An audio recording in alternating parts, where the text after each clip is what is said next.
mais j'ai décidé de le mettre en location. Imaginez 5 ans, c'est un petit studio ici à Libreville, c'est quoi 150 000 pour ce studio. Faites 150 000 multiplié par 5 ans. Combien d'argent j'ai perdu en laissant ce studio vide pour le jour où je viens à Libreville, je peux être dedans, sauf que je viens jamais à Libreville.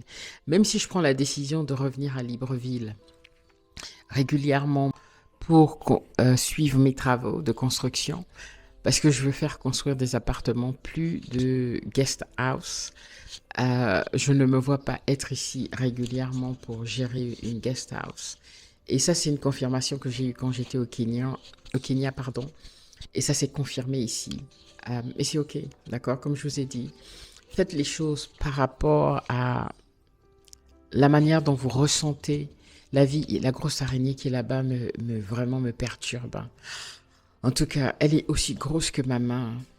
Aïe, j'ai la chair de poule. En tout cas, je suis en train de chercher quelqu'un au Gabon qui a fait le Back to Africa et comprendre comment ces personnes se sont installées, comment est-ce qu'elles ont réussi et quels sont les challenges, ok, pour voir, pour vous qui voulez peut-être rentrer au Gabon.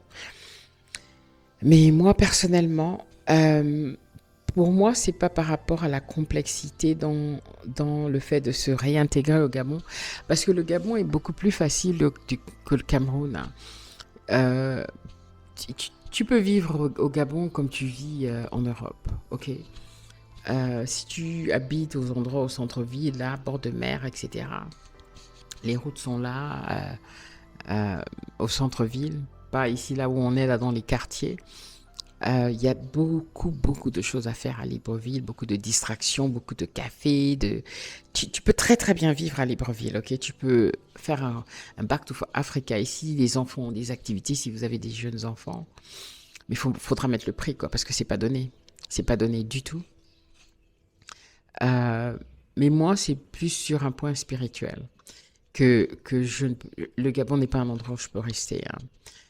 Le Gabon est très challenging pour moi ici, est très challenging pour moi. Euh, le Cameroun est simplement, malgré que le Cameroun soit beaucoup plus euh, difficile quand il s'agit de faire confiance, de trouver une équipe avec qui travailler, des personnes de confiance et tout. Je maîtrise beaucoup plus le Cameroun, vu que j'y ai été depuis plusieurs années maintenant. Je connais beaucoup plus le Cameroun que le Gabon et je me sens beaucoup plus à l'aise au Cameroun qu'au Gabon. J'ai pas mal de nièces qui l'ont fait en fait, hein, qui ont grandi en Europe, etc. et se sont réinstallées ici. D'ailleurs, j'ai ma nièce qui est née en France, vécue en France toute sa vie et qui est maintenant installée au Gabon, hein, très fière d'elle. Mais elle a un poste à haut niveau et voilà, elle ne s'arrête pas sous le soleil pour prendre le taxi, ok? Euh, donc, elle s'est préparée et est venue directement et a eu un poste à responsabilité ici. Ça, c'est un autre schéma qui fait que quand on arrive, on ne piétine pas, ok? Si on arrive déjà avec un contrat et qu'on est installé quelque part, d'accord? On arrive avec une opportunité en main, donc quand on arrive, on est déjà placé. Ça, c'est une façon de faire les choses qui fait que quand tu arrives, tu as un salaire qui te permet de vivre. À Libreville, il faut minimum 1 million pour vivre, hein, de la manière dont nous, on vit, ok? Il faut avoir un revenu de 1 million pour bien vivre au Gabon. Avec 500 000, je crois pas, moi, je ne pourrais pas m'en sortir avec 500 000 ici. Il faut minimum, grand minimum, 1 million pour moi, pour vivre au Gabon. Au Cameroun, avec 500 000, on peut vivre. On peut bien vivre au Cameroun avec 500 000 francs. Si on a un business qui nous fait sortir 500 000 de profit net, hein, c'est-à-dire on a enlevé les charges et tout ça, et qu'on n'a plus de maison à payer au Cameroun, on peut se débrouiller. On n'est pas encore complètement confortable, mais je pars du bare minimum, ok? L'argent de l'Afrique est comme de l'argent maudit. Hein. Tu sors un billet de 10 000 francs, ça y est, c'est parti. Euh, et puis je me suis rendu compte que, tu sais, ici au Cameroun, en Afrique, tu donnes facilement 100 000 francs à quelqu'un. Mais 100 000 francs, là, ça fait plus de 233 euros ou quelque chose comme ça. Est-ce que tu donnerais 100 euros facilement aux gens? Tu distribuerais ça dans la rue? Non. C'est beaucoup d'argent, je veux dire. OK? Bon, il y a les bruits, hein, c'est l'Afrique, hein. Ne faites pas les choses pour les autres, hein. Faites pour vous, pour vous-même. Si moi je devais habiter quelque part, honnêtement, dans tout ce que j'ai vu, Zanzibar est un endroit que j'aimerais beaucoup, beaucoup investir. Si je dois faire une guest house ou Airbnb, etc., ce sera pas au Gabon. Le Gabon n'est pas très touristique. Le Gabon est très cher. Déjà, le billet pour arriver au Gabon est cher. Se déplacer à l'intérieur, j'ai fait, à l'intérieur de Libreville, du Gabon, est cher. À moins de prendre des taxibus hein, qui te prennent d'un endroit, qui te déposent à un endroit. C'est pas ce que j'ai fait. Ok, j'ai loué une voiture. Voilà, j'ai pris le confort. Ok, j'ai besoin de mon confort. Euh, et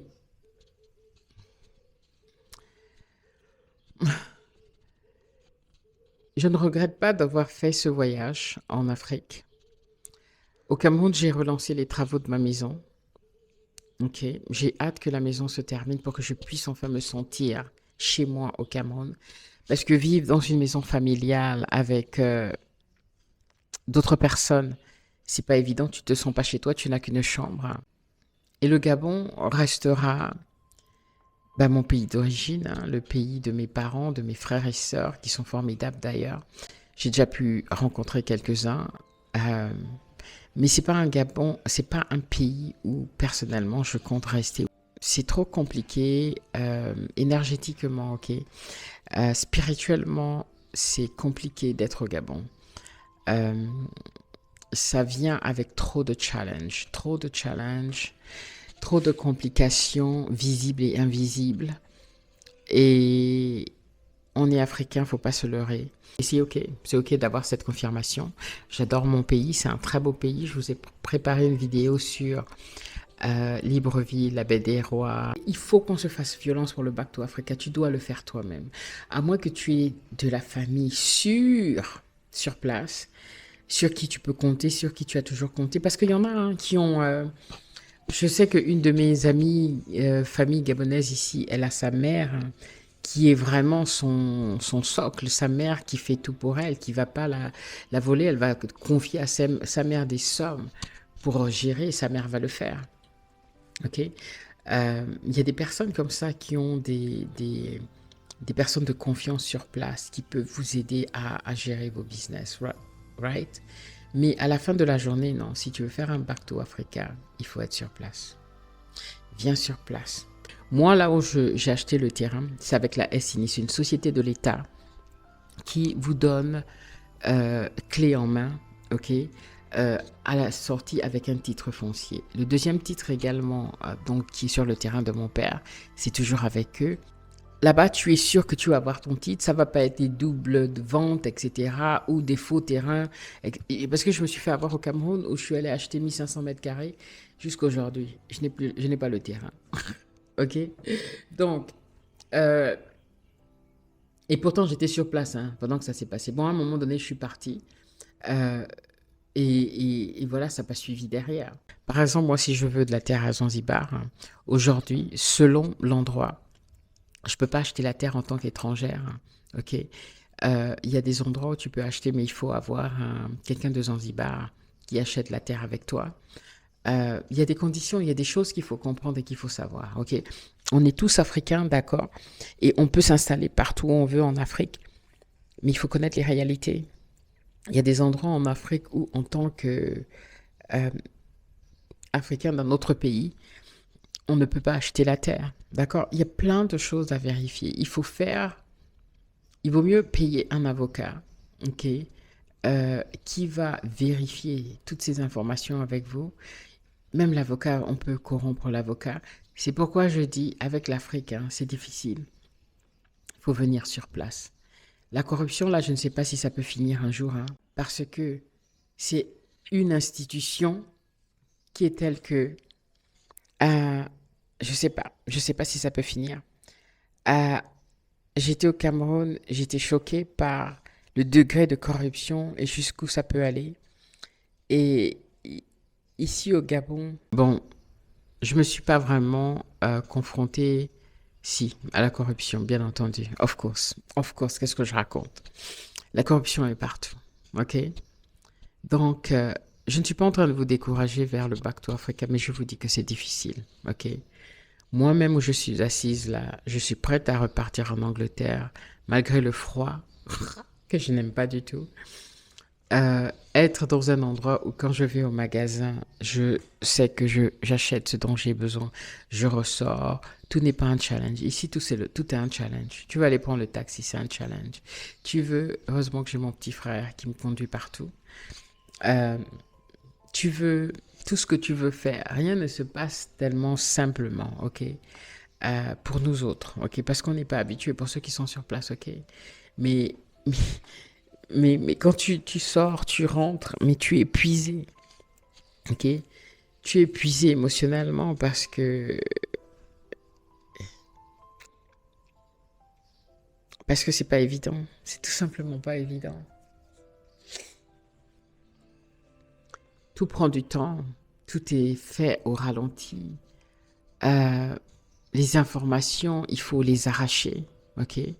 Je vois quand j'ai été pour voir le titre foncier. Avoir des informations ici, c'est compliqué, ok? Euh, Ça fait je ne sais combien de temps que le dossier du titre foncier du terrain traîne. Et quand on arrive sur place, s'il fallait écouter les premières personnes dans le bureau qui nous parlaient, on serait reparti bredouille, hein, ok? Parce que souvent l'information n'est pas là, ok? Là où elle est censée être. Donc il faut insister, il faut vraiment prendre des choses en main et ne pas juste prendre argent comptant pour celui que vous trouvez en face à qui vous donne une information. Parce que lui-même, il n'est même pas informé de son travail des fois. Lui-même, il n'est même pas informé vu que l'information ne passe pas. Il y a une personne qui va gérer un dossier et c'est cette personne-là qui a toute l'information sur le dossier. Le reste du bureau n'est pas au courant. OK. Euh, En Europe, si vous arrivez dans un bureau, on tape votre nom, on trouve vos informations. Que votre conseiller soit là ou ne soit pas là, l'information est dans l'ordinateur. OK? C'est ce qui devrait être ici. C'est ce qui devrait se passer ici. On trouve ça à certains endroits, à la banque par exemple, mais il y a encore beaucoup de chemin. Il y a encore beaucoup de chemin. Armez-vous de patience. Prenez le temps de préparer le retour au pays. Prenez du temps pour venir vous asseoir vous-même sur place. OK? Préparez-vous mentalement, préparez-vous financièrement. Ne faites confiance à personne sur Internet qui vous dit quoi. N'achetez rien sur le net, ok? Qui vous disent, ok, si vous venez là, on va vous aider à faire telle ou telle chose, d'accord? Non, ne le faites pas. Maintenant, il y a des institutions comme les banques, je vois la CCA au Cameroun, qui, elle, ouvre des comptes pour la diaspora. Ça, c'est quelque chose que vous pouvez faire confiance. C'est une banque, c'est une administration. En cas de problème, vous savez où vous retournez, ok? Vous savez, euh, y a un recours, mais vous allez seulement parler à quelqu'un qui est comme vous, qui est dans la diaspora, par exemple, hein, qui, lui, est parti et a pu euh, trouver des opportunités et devient votre intermédiaire. Ne faites pas confiance aussi aveuglement, ok? Si quelqu'un a trouvé une opportunité, je ne dis pas qu'il ne faut pas payer pour l'opportunité, mais déplacez-vous, allez sur place, hein. Voilà, il faut prendre des précautions, il faut... Ok, j'ai trop parlé. Le back to Africa, moi je suis prête à rentrer. Ok, je ne vais pas vous mentir là où je suis là. Si je pouvais voyager aujourd'hui, je partirais aujourd'hui. Ok.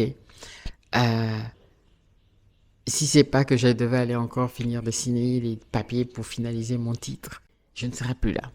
Ok, je serais parti, j'aurais pris mon avion incognito ce soir-là, je serais parti. Parce que c'est difficile, c'est pas évident d'être ici, c'est pas évident de vivre dans ces conditions.